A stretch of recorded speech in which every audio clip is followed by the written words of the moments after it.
E kanë marrë një bojler edhe kanë mush me trotil. Me autoblind, se ka pas trotil shumë, llogaritë me mush bojlerin, ka shku komplet për pjetë, me komplet skuadrën. Është ndëgju komplet në atë pjesë denjë prezren fuqia. Aty morën frikë të madhe forcat serbe. Me 25 qershor, nduhël, e kemi edhe sot një vëlla Destani, e kemi pas punëtori në vulkanizer. E kanë marrë një bojler edhe kanë mush me trotil. Bojler të banjës. E kanë mush me trotil me pjesë të plehut artificial. Pleh artificial, kur bjen në trop, nuk ka kur gjanë që është njohshme.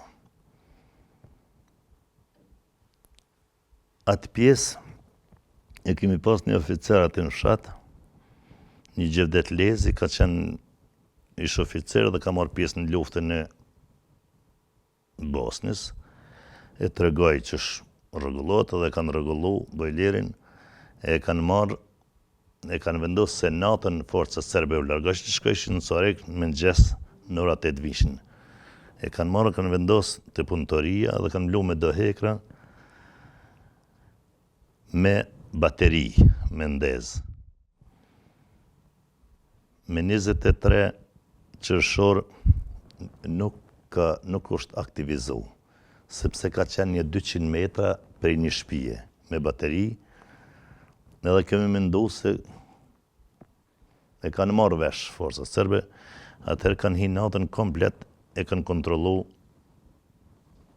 kablën, s'ka, domethënë nuk ka qenë e kputën, atëherë kanë provu me një generator, sepse largësia se ka përqu bateria.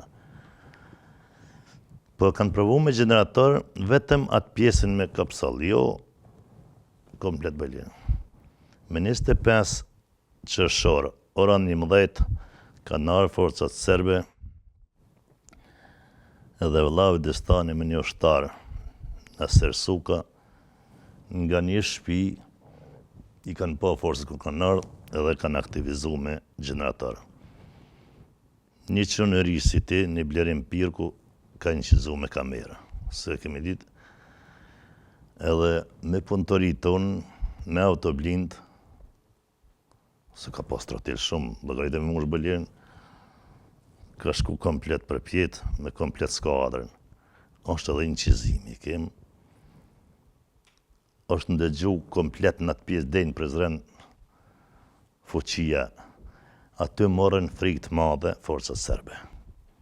Deri me 25